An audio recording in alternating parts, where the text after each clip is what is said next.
All right, once again, my name is Alex Wadsworth. I'm a YouTube consultant. I've been creating content for over 8 years on YouTube and also some other social medias where we repurpose our content. And we'll kind of talk a little bit about how to repurpose your content and if it's a good idea. All right, so today's topic, as many of you know, is we're doing YouTube's economic impact and, kind of how to get your business involved. And, if you're not already involved, what are some good ideas, some good ways to get involved? So, the first thing is, if you just look at the numbers, you'll see that, according to the slide, and this report can be found on Stanford University's website where they studied, YouTube for a whole year, and these are the 2020 results. But you can find the whole report. I think it's like 40 something pages long. But so what I did is I condensed it down into just a few slides and kind of, wanted to explain it to you in simpler terms than perhaps the report has. So, just talking about, finding customers. 80% of businesses, and we work with a lot of businesses, have found companies. 100% of the businesses that we have worked with have created some type of lead generation where, one of our clients is a medical marijuana doctor. He's specialized in pediatric health care, so kids with cancer and just other diseases that are terminal. And he's going after a very specific audience, which is parents that have kids that are ill that need to use medical marijuana. So that's a very specific audience. So that's why he's able to grow in his industry, because people are looking for that exact type of doctor and they come from around the world and work with him. So that's just one example of how YouTube can be very powerful. If anybody's working with any realtors, obviously this is, a must. You must have a YouTube channel. If you check out the channel called Selling Sarasota, he and her, it's a couple, they've been, they generated over 52 leads, I think 20 of which converted to clients. So in their channel, they only have like 2,000 subscribers, and you only need 1,000 subscribers to get monetized and 4,000 watch hours. So the watch hours will come. The longer your content, the faster that watch hours will come. But really working toward getting those subscribers by utilizing social media and maybe your client list or past clients, maybe sending an email blast out. So you can get to that number pretty quickly. So once you get to 1,000, then it becomes an income stream. And what we've noticed for people that continue to grow and improve their channel is that their income basically doubles every year. So if they made 1,000 this year, they'll probably make 2,000, then they'll make 4,000, then they'll make 10,000, then they'll make 50,000. And there's some of our friends are making like 300,000 a month right now. So YouTube can be very serious income as long as you stay with the trends. YouTube actually has 2 dedicated channels to helping creators. So you can sit there and watch. This is what I do. Every day I watch their channels, what new content that's coming out from them. So it's easy to watch them and then help your clients with their YouTube channels. So just go to YouTube's creator. I think it's called Creator Studio, or it's called Inside Creators. So you go in there and you watch all these videos, and then you can kind of help your clients based on that information, because perhaps they don't have time to watch this content. So once again, just some other stats, YouTube started as a dating website. So why is that important to know? Well, they looked at their analytics, just like you should look at your analytics for YouTube. And they kind of went with what people were watching. People were making dating, videos where they're trying to, basically sell themselves for a date. But what they found is people would rather, the masses would rather watch cat videos or watch, people doing prank videos. So YouTube shifted, just like you would with your channel. You shift with your data, and you just continue to grow with your channel. So if you continue to do these things, your channel or your client's channel can really grow. So, just our story, we started, like I said, 7 years ago. We started as like a family vlogging channel where we just went around, hey, everybody, we're here at Disney. Hey, everybody, we're here at Busch Gardens. And, we kind of did that. But once again, we looked at our data and we found that people were actually watching our videos when we were shopping. So we would shop for our trips, but they would watch those videos. So we started doing more shopping videos, going around going to Costco, walking around the camera. Since Costco is kind of an exclusive where you have to pay a membership, a lot of people don't have that. And there's a lot of people from around the world that don't have Costco. So we go around and we film it all and we put it on YouTube and people watch it. We get about 2.5 million views per month. And our videos are on average about 35 to 55 minutes. And yeah, so we're at 333,000 subscribers. But our audience is women between the ages of 18 and 40 that have children. So we found out who our audience was, and we made content for that audience. So does your business need a YouTube channel? More than likely, the answer is yes. Okay, the clients that you're working with, yes, they need it. Does it take a lot of time? Not necessarily. Okay, if you're paying somebody to, especially if they have a receptionist, this is like one of the easiest ways. If you have a receptionist that is, at the computer, it's not hard for her to, answer your comments, because that's really important. So if somebody, let's say you're doing a video about woodworking, and someone said, hey, what's the best stain I could use? Well, if they're not using, if you're not answering the question, people aren't going to come back to your channel and kind of talk to you as like an authority. So, you might not have time to answer all the comments, because in the beginning you have 1, 2 comments, 3 comments, but eventually you have thousands of comments. So keeping up with the comments is important, just like doing your descriptions in your videos. And I do a whole nother workshop on like how to break down videos, but this workshop is more about trying to get people who have a business to integrate YouTube. So there's not really a reason not to try it. So there are a few businesses that I've heard that it probably wouldn't benefit, but I don't think that's the norm. So, why a YouTube channel? We touch base on a few of these things. YouTube helps entrepreneurs, start businesses. It's not just a local audience. So you're like, oh, well, I only sell local things. Well, it can be a local business, because you create data in your description. Hey, I'm the leading expert in Tampa, Florida, on, let's say flowers and bushes, and, I can sell seeds. So, or I sell plants. So then eventually they'll start selling seeds, and then they can ship them globally if that's, whatever the laws are.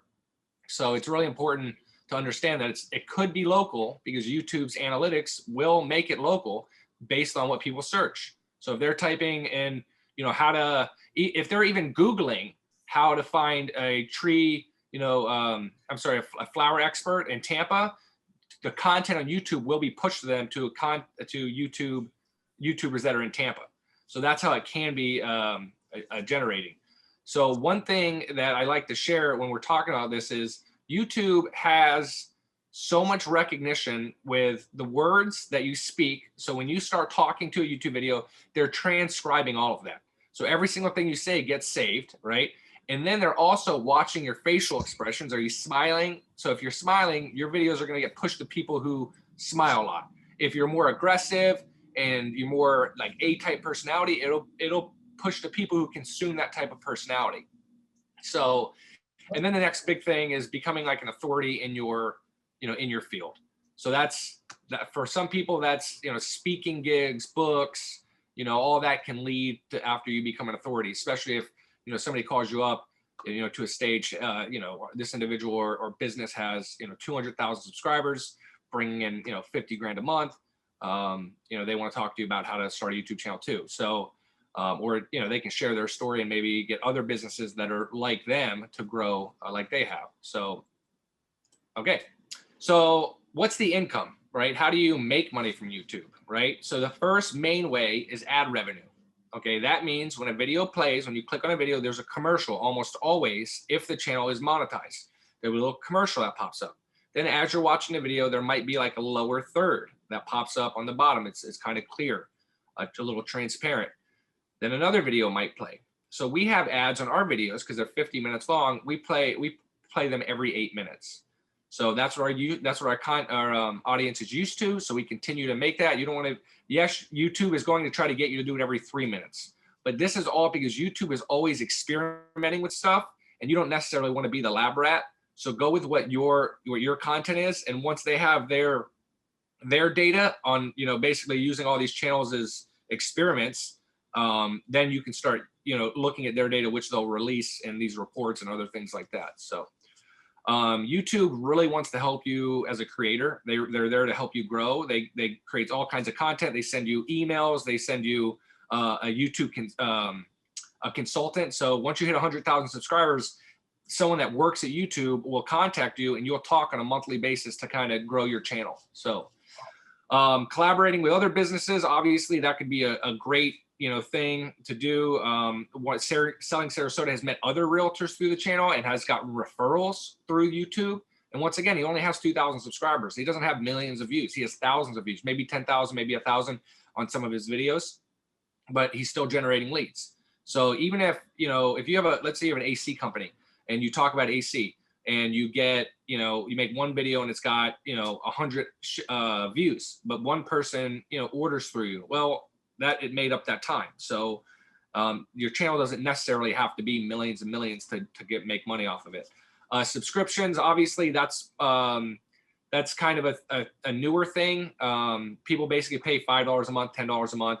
There's a channel, Mr. Beast. He says, if you subscribe to my channel, I'll take your money, basically. I'm not going to do anything extra for you, but, and then he generates, I think, like $2 million a month off just that. He is the biggest YouTuber in the world. We'll go over kind of how much he makes. And the custom products, you can sell your shirts, your hats. This is one of the YouTube channel Podfest. They have their own social media stuff, and I kind of support their merchandise because I'm into podcasting as well as YouTubing. I mean, becoming a YouTuber. So obviously affiliate links. And so, I'm sure most of you know what affiliate link is, but basically you create an Amazon associate account. Let's say you wanted to sell, let's say you're a landscaper and you wanted to sell certain merchandise. You would just get like this shovel or whatever, and you create a link and you put that in your description. And when they click on it and they go and buy the shovel, then you also make money. So from that sale. But what's really cool about Amazon is if they click on that shovel and they go to YouTube and then they're like, I don't want a shovel, but I have been meaning to get this Bluetooth speaker. You get a commission off that speaker, even though you didn't share that link. So it's always good to have a lot of affiliate links because they might not necessarily buy it, but they might click on it, which is what you want them to do. So once again, merch sales, pens, etc. A lot of businesses do make good money off this. Before I had a consulting company, I had a brick and mortar recording studio, and we sold all kinds of shirts and pens. And what's funny is we made so much more money, profit-wise, off selling the sodas and the candies and the chips. So just these little tiny side incomes kind of make a difference. And this is an example, like merchandise sales. So people will buy it. They will buy shirts just to support you because they see you kind of as like as somebody that's helping them out. Because the two main reasons people come to YouTube is entertainment and education. So most people, are going to want to support you because you're giving them something. All right, what are these? We'll go over these real quick. Super chat, and they have other things that are coming. Thanks. I need to add that to this. But if you basically can highlight a message, so when you're live and you're talking about, real estate or bank or investment or something like that, they can say, hey, thank you very much, and they'll send you $5. They'll send you $10. One lady I know, I watch her all the time. She sends people like $300. I think the max in a day is $500. So yeah, it's another, when you're going live, this is a way to make income, live action. And then super stickers, people can pay for these stickers and post them on the chat box, and you make some pretty good money. But that's something that's down the road. And once again, I have a whole other session of going deeper into how to utilize these things. But I'm just trying to share with you the income sources. So another income source is sponsors, right? So yeah, you have your own business, but it's not going to hurt to have a channel that is also sponsored by products that you buy.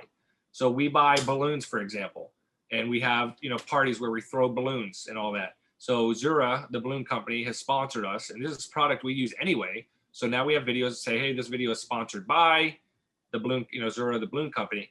So how do you get those sponsors? Well, there's three main ways that we have found luck in, and I'm sure there's thousands of other ways, but these are the three main ways we found. Genuinely follow and take an interest in their online social media. So let's say you're trying to get John Deere. Let's say you're a landscaping company, you want to get John Deere. So you follow them on social media, you'll comment on their stuff, right? You'll share their stuff, you'll make content that's related to their stuff. And so now you've participated. And then you create content for free for them, okay? But make sure it's honest, right? If it's not good, don't do it, But if it's an honest review, and here's an example. We had an Easy Off, which is an oven cleaner. we were doing a cleaning video. My wife was doing a cleaning video, cleaning the oven, and she sprayed Easy Off, made the video, made it look really nice, and posted it. 2 years later, Easy Off contacted us and said, "Hey, we saw your video. We would love to sponsor you." And so that's how we found good luck, luck in getting sponsors. And then, knowing your worth, because some people, they'll have 200 subscribers. Oh, hey, this company wants me to do it for free, and they want to send me the product. I guess maybe 200 subscribers based on your niche might, you might be able to do it for free. But if you have a really specific niche that doesn't necessarily call for millions of people, I wouldn't undervalue yourself. If you have a video that's got, 1,000 views or 2,000 views and they want to sponsor, and you're on average getting 500 to 1,000, ask for $50, ask for $100 or something like that. Because as you grow, you're going to get thousands of offers. We actually had to create a whole new email because we get thousands of offers of all kinds of free stuff. Hey, will you do this? And one way they'll do it is send it to your PO box. And if you don't have a PO box for YouTube, you should get one, because I would say we got about 900 packages last year from our PO box. People sending us gift cards and cash and T-shirts and shoes and pots and pans, which are like valued at $500. So create a PO box so people can send you stuff that they like. It's not always going to be money and gift cards, but people send it to you because they want to help you. It's amazing. The culture of YouTube is totally different than traditional media. So let's talk about production. This is just a real quick overview. There's so much to know, but I'm telling you this so you're not overcomplicating it and just seeing how simple that you can get started. Cameras, ring lights, editing, and then how nature can help. So there's 3 things that I recommend. Okay, first, use your smartphone. Right here, iPhone 13. I use it all the time. Half our videos are shot in iPhone 13. So if you have an iPhone, it doesn't even have to be a 13. I was using a 7 for years before I even got this one. Okay, so you can use your iPhone to shoot videos. There's editing software online. I mean, on your phone. There's new ones all the time. Email me, and then I can send you the best one. You have to tell me what phone you have, and then I can send you the best one. I'll do a little research, and I'll have my email here at the end. And then the best camera that you can get, which is, it's pretty rugged. It has great audio in the wind. It picks up great light, and it's just really nice video, which is the Canon G7X Mark II. For those of you taking notes, I would highly recommend getting that camera. Do not get the Mark III. Our clients will work with, and they'll look it up and they'll say, "Oh no, the Mark III looks so much better," but it's not. I don't know why it's not. I think it's because they added some extra features to it, which downgraded some of the other features. So the Canon G7X Mark II runs about $500 or $600. It is worth it 100%. Editing. If you have an Apple computer, Final Cut Pro is awesome.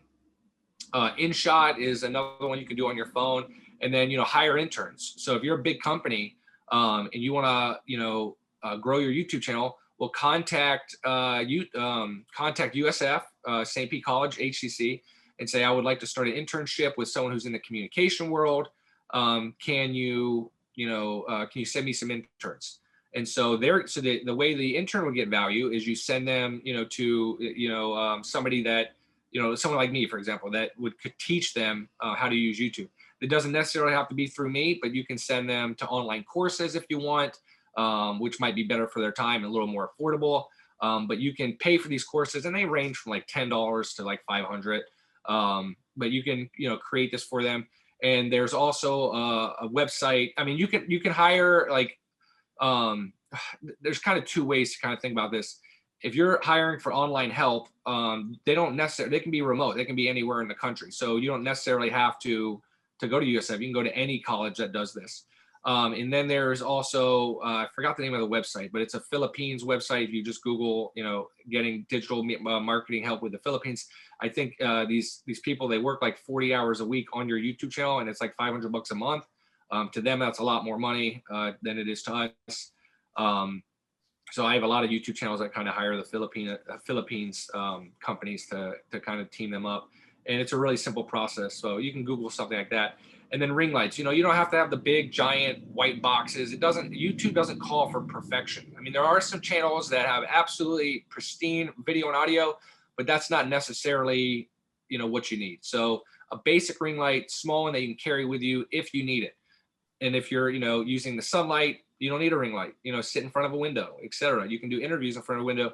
I'm not a huge fan of interviews because they are kind of more podcast style, but there are a lot of podcasters who are going to video. So you kind of have to decide what's best for you. And, there's a whole nother world with podcasting. So there's conferences like VidFest that I would highly recommend you go, and PodFest. You can learn, thousands of hours of knowledge in just a day or two. So I would highly recommend going to one of those. It's called VidFest and PodFest. So those are the two I would recommend. Once again, Mr. Beast is the biggest YouTuber. In 2020, he made 54 million. I believe in 2021, he made 76 million. Jake Paul, I think, just passed the 58 million mark. Mark Plyer is another YouTuber, make 38 million. So these are the top 3 YouTubers. Lawn Care Nut, these are more monthly numbers. If you Google the Lawn Care Nut, this is a guy who started a YouTube channel just taking care of lawns. So grass, things like that. And now he sells, chemicals and all the other stuff. So he's making about 10 grand a month just doing what he loves anywhere. And then the Detail Geek, he's a guy that started cleaning cars. He just started, cleaning the worst of the cars, the ones with dogs and cats and homeless people and things like that living in cars. And then he just cleans them. And so he makes about 150,000 a month on selling like chemicals to clean cars and equipment and things like that. So if your business is one that can sell, merchandise, that's a kind of a good way to go. If you kind of check out the Detail Geek and kind of see what he's doing. Obviously your business will be a little different, but you can see how he's integrating affiliate links into his videos. And so that's something you can do. Okay. Your first 100 videos will suck. So Mr. Beast, who you saw was the biggest YouTuber, he kind of forwarded one of these YouTube books, and he says in it, your first 100 videos you're going to suck, and then more than likely your second 200 videos are going to suck, just depending on how much you educate yourself and how much content you create. I don't think anybody watched our first 100, maybe not even our first 200, but after a while we started growing. But guess what? Those 100 and 200 videos that nobody watched, they started getting watched, because the retirement plan is once you get these videos out, they're always out. They're always trickling $1 or $2 or something like that. So if you put out, let's say, in a 10-year career, you tell your client, you get out 3,000 videos, they're trickling anywhere from $2 to $5 and pretty much forever. So you're looking at, $3,000 to $8,000 in retirement. If you're retiring and, one could just blow up, boom, this video could go to millions of views, and then you get a little bump in your retirement. So it's pretty cool. YouTube's pretty cool like that. Let's see here. Okay, so building a team, you already have an intern, you already have maybe somebody that works at the, secretary or something like that. This can be, you can give your employees more value by teaching, getting them access to knowledge about how to grow their knowledge on YouTube and how it can help grow a business. So their thing is they'll learn how to integrate it into business, and hopefully they stay loyal and stay with the company. And then internship.com. I don't know anybody who's, I don't know if any of you know that, but when I had my brick and mortar, I had a lot of interns come through that. So, but let me say this little caveat. The best way to find the best interns are to contact the departments at the universities, because they're going to know who the hard workers are, and they're going to want to send the hard workers. But internship.com is pretty much everybody. So you don't know if they're hard workers, but that's the best way to do is contact them directly. Once again, product reviews, you don't always want to take the money. If the product is no good, then don't take the money. If it's not something you use and it's not something your audience would be able to attach to, I wouldn't do it. Your coaching and consulting services can come through YouTube. People will reach out to you. There's some consultants that are making millions and millions of dollars in leads by creating coaching and consulting services. And then, how-to videos, how to video game, how to, fix a fridge or whatever. I'm sure many of you have watched how-to videos. And then real estate tours. We actually dabbled a little bit into the real estate when everybody was watching realtor videos during the pandemic. And I think we generated like 10 million views overall. So it's definitely something very powerful. And then, almost 5 billion video are viewed. That's 5 billion. Okay. So why is that number important? Because you're going to hear, oh, no one's going to watch my videos. It's so oversaturated. More and more people are being born every day. More and more people are getting access to YouTube every day. So your videos are unique because your personality is unique, right? So just because somebody uh, doesn't watch YouTube now, they might change their mind down the road, and then your video, your personality in your video might attach them, and then you got a subscriber. And subscribers, you know, if you continue to create good content, they'll stick around for a long time. We have some that, you know, 8 years they've been with us. So you never know. If you film what you love to do and, you know, helping people, you know, why not do YouTube? If you love, you know, helping people learn how to fix stuff, just do it. You know, try it out. You know, it does take a little bit of work, but you don't have to overcomplicate it. So anyway, here's my contact information. Thank you guys very much. I have been, like I said, I've been on vacation. I'm on vacation now. I will probably be here for another week, and then yeah, and then I'll answer some emails and get back to you. So once again, I said Sanford, I meant Oxford. The Oxford Economic Report. You can go to their website and find the entire report. It's many pages long. So, all right, I could probably do like maybe 10 minutes of questions if anybody had any questions.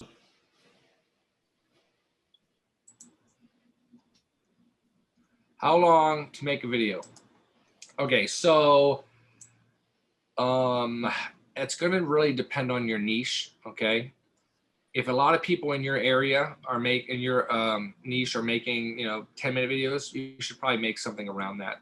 But if you're able to make longer content that people really can attach to, continue to make that type of content. It doesn't really matter to the length. Okay, but you do want to create whatever your channel is. You want to kind of stay in that time frame, because your audience is going to be people that are used to watching 10-minute videos. You know, are they used to, you know, are they used to watching 20-minute videos? If you have somebody that's flipping through 2-minute videos, 2-minute, they're not going to like your content. So YouTube's not going to push it to them. So whatever your time is going to be, I would, you know, I would definitely be consistent with that. So, all right. Is there any other questions? Russ, I see your hand is raised. Can you hear me? Yes, I can hear you. Do you sell your services as well? Yeah, I do consulting. I can, if you email me, I'll put my email back up. It's tubesherpateam@gmail. Where is it? How do I? So you will act as a coach and then at some point move on or whatever. I'm sorry, say it again. You would act as a coach and then over time move on, etc. Yeah. So what I do is I meet with, you know, your team. One time we had 11 people in our meeting because they had a social media team, they had directed editors, they had office managers, the owner of the business. They were all in this room. And so what we do is we break it down. We have 2 types of sessions. We can do one that's kind of a, you know, an overall just to get started. You know, how to kind of identify your audience a little bit. That's a 3-hour meeting. And then, you know, people say it flies by. It seems like it's a long time, but it flies by. And then if you want to dive a little deeper and your team is a little more advanced, you could do something like our 6-hour session, which I'll email you all these and I'll kind of break them down to you if you email me. And we can do that over a 2-day period.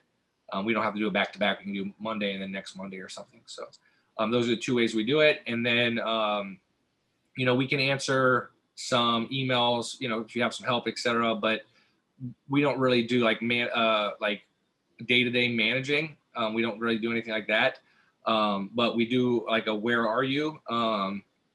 You know, once you hit like, you know, say 6 months or something like that, we can kind of, you know, set up a time to do something like that. So, you know, kind of help you stay on track.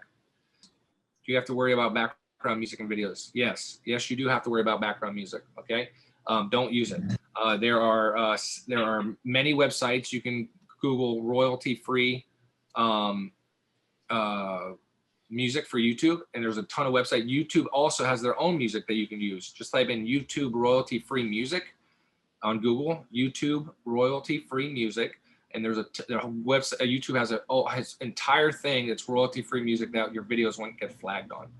So don't do anything that's copyrighted, because if you get 3 strikes, your channel gets shut down. So also, you create content and it's got music in the back, and they flag it, they're actually going to give the money, the ad revenue from your video, they're going to give it to the other person. All right. Well, have a good day. Please email me if you have any questions at all. And if, if it's something that you think you would like to work together, send me an email and we can set up a phone call. So, all right. Have a good day. I'll see you guys when I see you. All right. Bye.